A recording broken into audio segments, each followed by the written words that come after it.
The woman who I thought was my one. We dated for about 2 years and had the biggest wedding after a 10-month engagement. Her family was quite well off in a small southern town.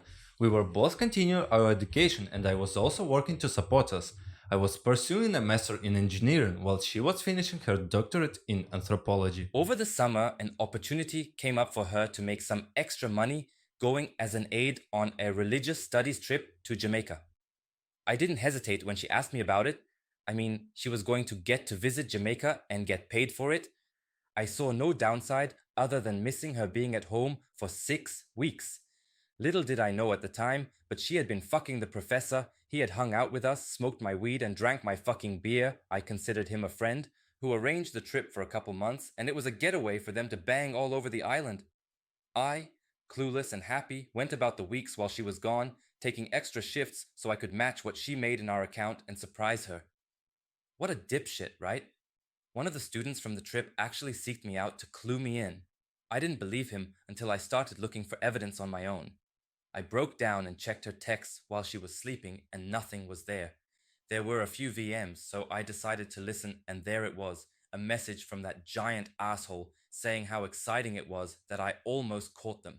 I opened up her laptop and hit the emails after that. It was piles and piles of shit, making fun of me for not knowing, fucking in our bed and laughing about it. There was so much, and I was so heartbroken, still too hurt to take any action. I was lost. I had no idea what to do, so I sat on it for a couple weeks and acted as normally as I could. I noticed everything now. I felt so stupid for not seeing it before.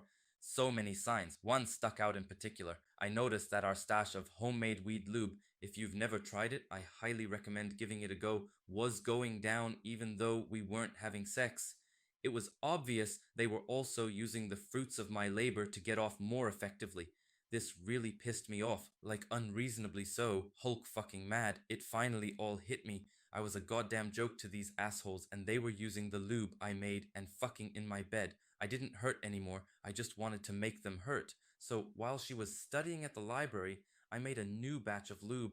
I put enough weed in it for it to smell like normal, but I also added some poison ivy from our backyard to the mixture, and after refilling the spray bottle we used for application, I waited.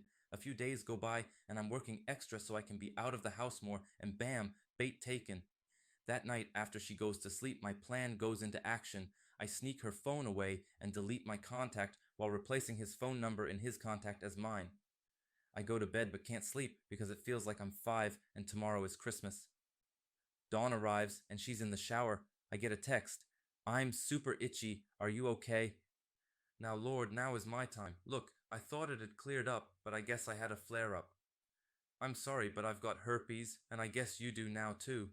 I heard this bitch squeak in the shower. I'm covering my mouth, damn near losing it.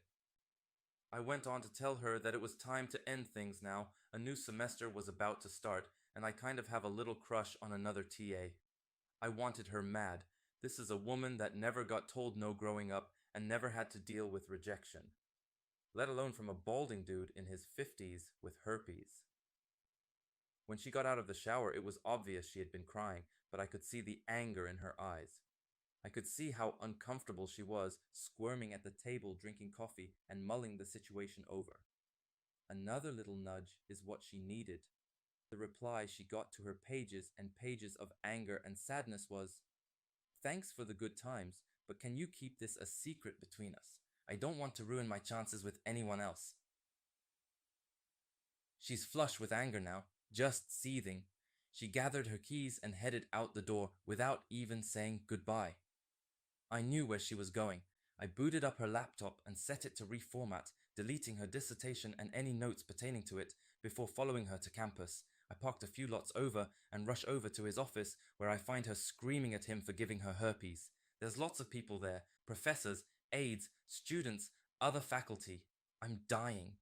He is beyond embarrassed and confused as fuck. She is ugly, crying in front of her peers. I'm in heaven. I didn't even care that people were going to think I had herpes too.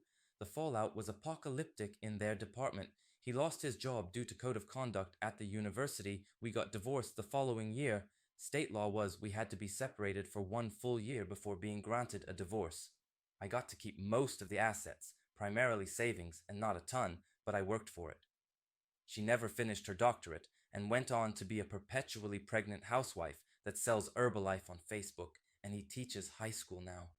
It took a few years for it all to unfold, but watching it was glorious.